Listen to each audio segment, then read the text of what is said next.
아유, 안녕하세요. 안녕하세요. 반갑습니다. 네. 소개를 좀 해주시죠. 저는 14년 차 된 이혼을 전문으로 네네네네. 하고 있는 박은주 변호사라고 하고요. 네. 그러니까 아까 저기 잠깐 대기하고 있는데 오늘 저도 어제 갑자기 열애 기사가 맞아, 떠서 맞아요. 네. 그럴 수 있죠. 뭐 인생이 뭐. 궁금한, 네, 뭐 어, 혹시 예. 뭐 궁금한 점 있으시면은 저한테 많이 물어보셔도 되고 네네네네. 딱 적게 나온 것 같습니다. 아 맞아요. 그렇군요. 한 35%? 그 정도? 그 정도 되는 것 같아요. 그럼 다는 안 되는 것 같고. 10쌍이 결혼을 하면 3.5쌍 정도가 이혼을 한다는 거예요. 근데 요즘에 그게 이제 통계에 또 사실 오류가 있는 게 요즘에 하도 혼인 신고 자체를 안 하는 부부들이 되게 많아요. 예, 맞아요, 그렇기 때문에 맞아요. 이들이 이혼을 했을 때 통계상 잡히지 않는 경우가 되게 많죠. 근데 혼인 신고를 하지 않는 이유가 있나요? 이유가 굉장히 많죠. 신고 바로 하실 거예요? 저요? 그러니까 저는 예를 들어서 저는 이제 변호사님. 많아. 바로 지금. 이제 왜냐면은 저도 이제 결혼 전제 하에 지금 이제 잘 만나보고 있는 건데 만약에 결혼을 하면 네. 해야 되지 않을까라는 생각을 일단 하고 있거든요. 우리 때야 다 그렇잖아요. 그렇죠, 그렇죠. 예, 우리 때야 뭐 당연히 혼인 신고를 하는 게 순서라고 생각을 했는데 요즘은 안 그런 분들도. 요즘에는 아이를 낳고서도 안 하시는 분들도 정말 많아요. 그래요? 예, 예. 아니 어찌됐든 이게 이제 최근 통계에 따르면은 결혼 4년 차 이하 신혼부부의 이혼율이 가장 또 높다고 하고요. 4년 차 이하. 예, 이게 이제 시대에 따라 바뀐 결혼 생활과도 조금 그 연관이 있다 그래요. 요즘에는 결혼이 이제 필수는 아니고 선택인 그렇죠. 시대가 됐잖아요. 네. 그렇죠. 안 해도 되는데 내가 그렇죠. 굳이 하는 거니까 굉장히 어. 신중하고 그 신중은 사실은 다른 의미로는 사실은 뭐 실리를 따진다? 이런 게 있어요. 그렇죠. 네. 조금 그런 이해관계를 좀 따지게 되는데 본인들의 돈을 각자 어떻게 쓰고 어떻게 관리를 하느냐에 대한 갈등이 굉장히 심해요. 근데 우리가 생각했을 때는 경제 공동체라는 그렇죠. 관념이 예, 굉장히 예. 많았는데 요즘은 아예 그런 게 없단 말이에요. 그래서 그래요? 제가 한 7, 8년 전에 뭐 이혼 상담을 하면 젊은 부부가 왔길래 돈을 각자 관리합니다 했을 때 굉장히 특이하다라고 생각을 했었거든요. 근데 이제는 돈을 같이 합쳐요라고 하는 부부들이 오히려 오히려 특이한. 특이한 정도예요. 어떻게 하실 거예요? 저요? 변호사님 약간 아니, 오늘 뭐 청문회입니까? 저는 결혼 전제라고 하니까 주변에 결혼한 친구들한테 물어보잖아요. 야, 너 어떻게 이렇게 그 관리를 하니? 라고 물어보면은 두 사람이 같이 일을 하고 있는 경우에는 공통 통장을 만들어서 네, 맞아요. 한 달에 어느 맞아요. 월급에서 맞아. 뭐 같이 뭐 100만 원씩 그렇게 하신다고 매달 내는데 이제 그러다 보면은 너 왜 입금을 안 했니? 뭐 이런 걸로도 좀 싸우게 된다. 진짜 정말 정확해요. 이게 이런 문제 때문에 싸우고 이제 이혼하시겠다고 오시는 분들 굉장히 많은데 만약에 뭐 예를 들어서 거기서 내가 시장을 보는데 나의 개인적인 물건을 샀다. 그럼 난리가 나는 거예요. 이거 뭐 예를 들어서 제가 많이 드는 것 중에 여성용품 있잖아요. 네. 내 여성용품 장 보면서 샀다. 같이 이제 넣는데. 살 수 있잖아요. 근데 이제 그거를 이제 일일이 체크를 해서 이거는 공동 생활 비용이 아닌데 왜 써있냐. 그래서 진짜요? 네, 그래서 6,700원을 넣어도록 하라. 이렇게 해서 이렇게 싸우는 거죠. 아니, 정말. 와이프의 그 용품을 산 네. 건데 그걸 뭐라고 하는 거예요? 네네네. 그 공동생활비 통장에서 양가 부모님들의 선물을 사는데 이쪽 부모님은 20만 5천 원짜리 샀는데 이쪽 부모님들은 19만 8천 원짜리 샀다고 네. 불만을 제기하는 부부가 있고 또 양가 가는데 당신 집에 가니까 당신이 기름값을 내. 정말 있는 일이고요. 예.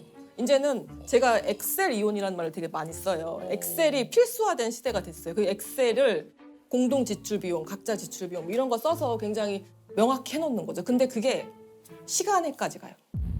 가사와 양육에 각자 얼마를 분담을 했는지 일주일에 내가 지금 1.5시간을 더 1시간. 했으니까 다음 주에는 당신이 1.5시간을 더 해야 돼. 이런 것들로 시간적인 개념까지 나아가서 굉장히 합리적으로 보이기도 하죠. 근데 어떤 면에 있어서는 또 예. 근데 부부라는 거는 합리라는 말과 사실은 가장 먼 단어라고 저는 생각을 하거든요. 혹시 실례가 안 된다면 네. 지금 결혼을 저는 미혼이고 싶은 기혼이죠. 그게 뭐야? 그게 무슨 변호사님 무슨 말씀이세요? 아니 우리 예? 기혼들의 꿈은 다 미혼 아니 아니에요? 아니 뭐 기혼들의 꿈이 다 미혼은 아니 어쨌든 결혼하셨다고 제 입장에서 이게 무슨 소리예요? 알게 될 거예요. 알게 될 거예요. 곧 그러니까 알게 될 거예요. 제가 재밌는 게 곧 알게 될 거예요. 곧 알게 될 거예요. 오시면 또 다른 세상이 있어요. 그러니까 미혼이고 싶은 기혼. 네, 유부들의 꿈은 항상 미혼입니다. 네. 네. 그 실제 이혼을 결심하고 이제 많은 또 사유로 이혼 결심을 또 하신 분들이 오시겠지만 그 찾아오시는 분들이 어떤 이유로 좀 많이 찾아오시나요? 아무래도 제일 많은 건 사실은 배우자의 외도 때문에 고민이 많으시죠. 그렇죠? 예, 아무래도 아직까지는 전 연령에 걸쳐서 가장 많은 이혼 사유인 것 같습니다. 아니 근데 그 문제로 소송까지 가는 경우는 많지 않다고 그래요? 이게 무슨 얘기입니까?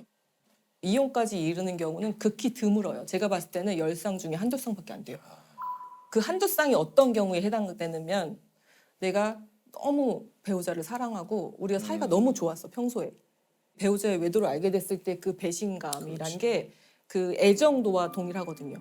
내가 사랑했던 만큼 배신감이 너무 커서 그래서 더 이상 이제 마주할 수 없어서 이혼에 이르는 그다음 나머지 10%는 어떤 거냐면은 원래 대면대면했어. 그러니까 원래 대면대면해서 정서적 육체적으로 거의 단절된 상태. 거의 그러니까 서로 사생활 터치하지 않고 각자 살아가고 법리로만 유지하고 있는데 이 김에 이혼하자. 다 합쳐서 10% 20% 내고 나머지는 사실은 애정도라는 것이 막 이렇게 가장 정점에 있을 때가 결혼을 하고 그다음에 이제 혼인생활 유지하면 이렇게 떨어지잖아요, 맞죠? 네. 동의를 구합니다. 자꾸 그러면 대부분의 이제 제가 생각하는 애정도라는 게 그 뭐 30에서 70 사이로 왔다 갔다 하는 거예요. 근데 그런 과정에서 아이의 문제도 있고 사회적인 어떤 자존심도 있고 그다음에 또 사실은 내가 누구 좋으라고 이혼해 주냐 이런 마음도 있잖아요. 그러니까 내가 애정만으로는 이제 이혼까지 결심하는 건 사실은 힘든 게 어디 우리 부부 아니겠습니까? 그러니까요. 그러니까 진짜. 소송까지 안 하는 경우가 굉장히 많고 이혼은 정말 힘들죠. 사실 그래요. 이혼을 결심하는 건 정말 힘들어요. 맞아요. 그러면 이제 남편분하고는 사이가 좋으시죠? 그러니까 남편하고 사이가 좋으려면 좋다기보다는 이제 저도 말이 아니, 많아지네요. 갑자기 근데 서로 왜 이런 질문을 아니 궁금한 게 많은 분들이 이제 배우자를 맞아요. 서로가 선택을 할 때 이런 점을 좀 주의했으면 좋겠다라는 것도 있고 이런 점 때문에 이 사람을 선택한다는 경우도 있잖아요. 맞아요. 네. 그러니까 선택하신 이유가 있을 거 아니에요. 그러면. 그때는 제가 너무 어렸죠. 나 변호사님 진짜. 아니 그래서 근데 정말로 결혼을 앞둔 젊은 친구들이 저한테 많이 와요. 그래서 물어보겠죠. 네, 물어봐요. 그런 질문 제가 참 많이 받는데 이런 것 같아요. 그러니까 땡땡땡을 좋아하는 사람은 약간 조금 조심해야 되지 않을까? 땡땡땡이 뭡니까? 그거는 앞에 아무거나 붙여도 항상 조심해야 돼요. 예를 들어서 그 땡땡땡이 친구일 수도 있고요. 술일 수도 있고요. 운동일 수도 있고요. 배우자가 내 남자친구 여자친구가 어떤 걸 되게 좋아해. 캠핑을 되게 좋아해. 그래서 연애 때는 저게 되게 멋있어 보였어. 굉장히 그렇지. 멋있어 보였어. 근데 예. 나는 막 그렇게 좋아하진 않았어. 근데 뭐 따라다니고 해서 굉장히 좋았는데 결혼 이후에도 여전히 캠핑을 좋아하는데 거기에 시간과 비용을 쓰잖아요. 네. 그럼 사실은 항상 갈등이 생기기 맞아요. 마련이거든. 그렇잖아요. 맞아요. 그렇잖아요. 네. 그래서 실제 그래요. 땡땡땡을 좋아한다 하면은 사실 이건 조금 그래서 무취향인 사람 만나야 된다. 내가 항상 그래. 그래서 막 취미 몰두하는 사람 이런 거 조심해라. 거기 돈과 시간을 쓰니까 갈등 생각하는데 이제 제 취미가 항상 그런 거거든요. 이렇게 막 주말에 밤새서 제 취미가 웹툰하고 웹소설 보는 거거든요. 예. 거기에 막 한 달에 수십만 원 써. 진짜 막 코인 캐시를 막 하다 보면은 저는 뭐 리트북스 VIP입니다. 리트북스 아세요? 리트북스. 사실 뭐 저도 혹시 그러면 취향이 같은 거는 괜찮은 거 아닙니까? 취향이 같으면 사실은 그게 같이 술을 좋아해. 크게 문제가 안 될 수 있죠. 그렇죠. 네, 같이 뭐 친구들 만나는 거 취미를 좋아해. 공유한다. 네, 같이 여행 가는 거 좋아해. 이런 거는 괜찮은데 이게 공유되지 않을 수 있는 거는 이제 사실은 좀 되게 힘들죠. 맞아. 네, 내가 네, 참는다. 네, 맞아요. 내가 나아지겠지. 이런 것은 상당히 또 나중에 갈등의 씨앗이 될 수 있어요. 그런 건 좀 조심하셔야 될 것 같아요. 외도가 어디서 많이 일어나나요? 뭐 이렇게 많이 질문을 하시는데 저는 대답 정해져 있어요. 지금 질문하시는 여러분이 혹시 여기 있는 여러분이 상상할 수 있는 곳과 상상할 수 없는 곳 모두에서 일어납니다. 라고 말씀을 그냥 드리는 거예요. 근데 이제 제가 어떤 경험했던 것 중에서 굉장히 충격적인 사건은 어떤 거냐면은 화목한 가정이었어요. 아이 둘이 있는 가정이었는데 이제 저희 의뢰인이 남편분이셨거든요.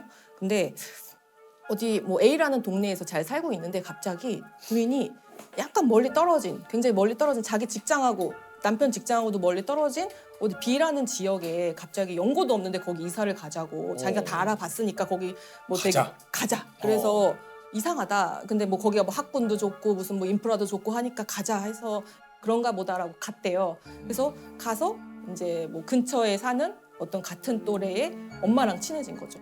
주말에 같이 놀러도 가고 캠핑도 가고 같이 굉장히 친해진 집이 있었는데 본인 집에서 같이 아이들을 재우고 술을 먹다가 이제 잠이 들었죠. 근데 이제 새벽에 화장실에 딱 가려고 문에 딱 나오는데 이제 소파에서 자기 부인이랑 그 저쪽 편 남편이랑 이제 어떤 부정한 행위가 있었던 거죠. 난리가 났죠. 그래서 난리가 나서 부인의 휴대폰을 이제 확인을 하기 시작을 하신 거예요. 그랬는데 그쪽 집 남편하고 우리 집 와이프랑 되게 친하게 우리 집 둘째 얘기를 되게 많이 하는 거예요. 둘째가 아픈데 같이 병원 가줄까? 둘째가 그러니까 그거는 좀 그러니까 둘째가 그 상대방 남편의 아이. 맞아요. 네.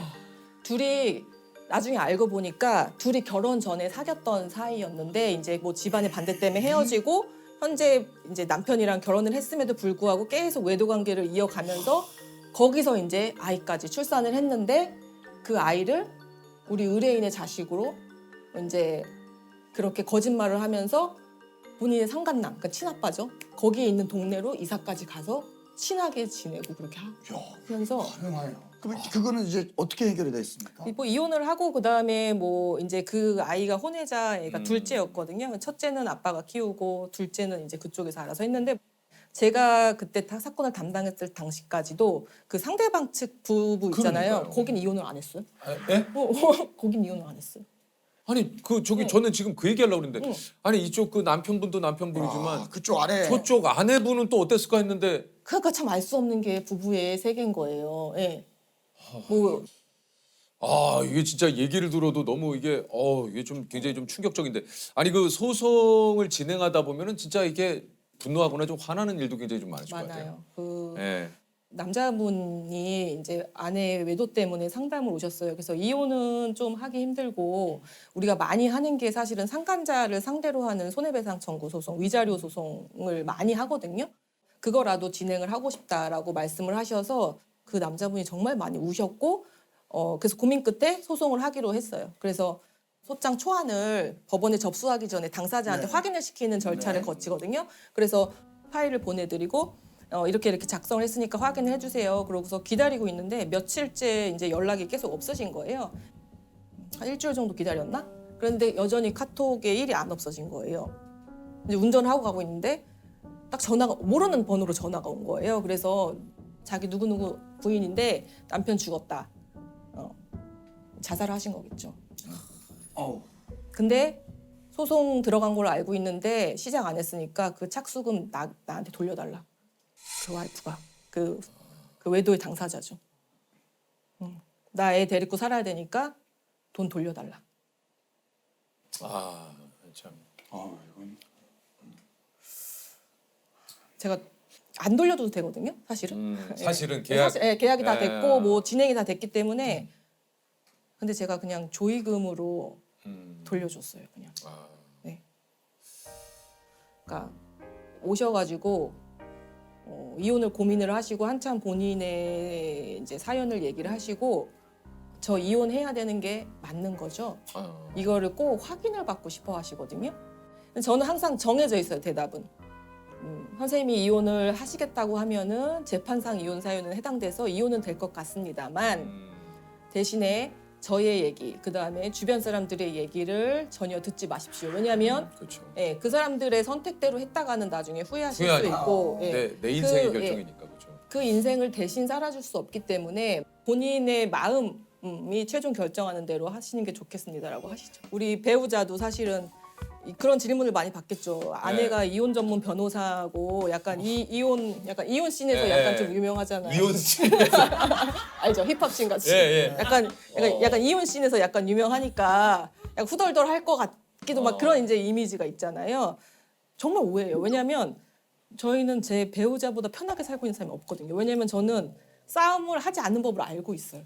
그러니까 이혼하지 않는 아 그럼 어떻게 하면 싸움을 안 합니까? 되게 슬픈 얘기인데요. 이제 저는 신혼 초에 이런 걸 깨달은 거예요. 신혼 초에 우리 배우자가 연락이 안 돼. 그 무슨 집들이를 간다고 하면서 연락이 친구 집에 집들이를 간대요. 밤 10시부터 11시부터 연락이 안 되는 거예요. 근데 새벽 3시, 4시까지 연락이 계속 안 되는 거예요. 그럼 이제 그 긴 시간에 이제 기다려 보신 분은 알겠지만 10분이 10시간 같아요. 그래요. 그렇잖아요. 새벽에. 아니 혹시라도 또 뭔 일 났나. 네, 막 분노했다가 걱정했다가 네, 무슨 뭐 여러 가지 감정이 거치면서 이미 내 마음속에 이혼을 했어. 이미. 이제 나는 이제 막 싸우려고 이제 준비를 하고 있는데 이제 상대방이 자기는 친구 집에 가서 술을 먹다가 피곤해서 잠이 들었고 잠을 잔 죄밖에 없다. 그래서 전화 연락을 못 받은 거는 자기의 잘못이 아니다. 아니 그거는 이제 어찌됐든 간에 네. 내 아내에게 그거를 제대로 얘기하지 못하고 잠든 거는 예. 내가 오늘 늦게 올 수 있다. 아 친구하고 좀 뭐. 이것이 나의 입장. 이것이 나의 입장이고 상대방의 입장은 본인이 뭐 이렇게 부끄러운 짓을 안 했기 때문에 그런 거잖아요. 기본 전제는 그거겠죠. 그래서 자기는 피곤해서 잠든 죄밖에 없는 거니까 그거에 대해서 화를 물고 책망하는 내가 잘못이다. 라는 걸로 되게 크게 싸운 적이 있었거든요. 저는 그때 되게 크게 깨달았죠.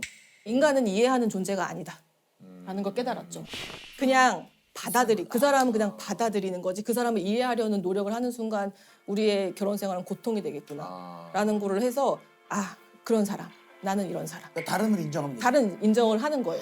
그렇게 하는 순간 이제 사실은 갈등이 굉장히 저감되죠. 이혼에 이르는 가장 큰 이유는 사실은 일상을 공유하기 때문에 나의 생활 방식, 나의 가치관을 상대방한테 강요하는 경우가 굉장히 그건 많잖아요. 네. 그렇죠? 그래서 우리 또 배우자 얘기를 또 하게 되면은 우리 배우자가 이제 습관이 석 같은 거 쓰고 제자리에 안 놓는 거. 근데 우리의 배우자는 항상 이제 컵을 항상 이렇게 유유하게 이렇게 먹고서 항상 저 멀리 이제 소파에 다리 밑에다가 놔요. 뭔지 알아요. 다리 밑에다가. 뭔지 그다음에 알아. 먹고 위에 보이기는 그러니까 밑에다 놓은 거지. 창틀에 놓고 이렇게 커튼에 쳐서 안 보이는. 양말도 항상 자기가 어디에 있던 간에 그 자리에 놓고서 자기는 사라지는 그런 스타일인데 이제 그게 이제 사실 눈에 걸리잖아요. 걸리죠. 양말도 항상 그래 놓잖아요. 근데 저 변호사님 얘기하다 보니까 변호사님도 화가 좀 많이 나신 것 같아요. 그 아니 자꾸 이제 본인 얘기하지 말라고. 예. 본인 얘기하지 말라고 막 그랬는데. 배우자분 그러니까 입장에서는 좀 변호사님도 화가 많이 나신 것 같아요. 아니 지금. 근데 아니 근데 변호사님 이거는 제가 조금 얘기를 좀 이런 일이 있어요 실제로 자꾸 이렇게 하지 말라는 행동을 서로 하거든요. 근데 이거는 고치려고 노력은 해야 돼. 안 고쳐져요. 아 이게 노력은 해야 되는데 변호사님 노력도 안 하고 난 이러니까 그냥 나를 받아들여 이거는 너무 그거는 그래서 이기적이야. 내가 신혼 초반에 그런 갈등들이 있고 고쳐지면 정말 좋겠지만 네. 정말 유니콘적인 상상인 거예요. 그런 거 10%에 불과하다고 봅니다. 고쳐지면 너무 좋죠. 대부분의 사람들이 안 고쳐지기 때문에 그러니까 그렇죠. 그냥 받아들여야 돼. 무조건 받아들이고 지금 요즘은 컵을 좀 갖다 주세요. 요즘도 그렇게. 요즘에도 그러고 제가 작가님한테 사진 찍어서 보내드렸는데 요즘에도 이런다 그러면서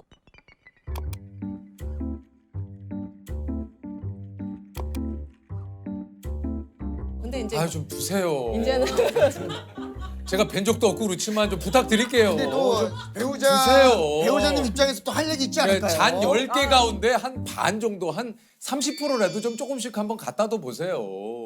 정말 제가 그래서 제 별명 박보살이에요? 진짜로. 보살님. 정말. 서로 다른 사람들이 만나서 같은 어떤 공간과 시간을 공유했다고 해도 각자가 기억하는 그 결혼 생활은 아예 다르거든요. 이혼에만 파탄이라는 말을 쓰는데 파탄은 깨지고 터졌다는 소리거든요. 회복될 수 없다는 그런 의미잖아요. 사실 깨진 걸 붙일 수 없으니까. 예. 저는 좋은 이혼은 있다고 생각을 해요. 내가 결혼 과정에서는 뭔가 갈등을 봉합하지 못해서 헤어지지만 그 과정에 있어서는 그래도 성숙할 수 있거든요. 상대방을 더 짓밟고 상대방을 더 비난하고 이런 것보다는 이런 사람이었구나. 그래서 우리가 갈등이 있었고 서로 달랐구나. 정말로 부부는 서로 노력을 해야 되는 것 같아요. 정말 말할 수 없을 만큼의 두 사람의 둘 다의 노력이 필요한 거죠. 사실은.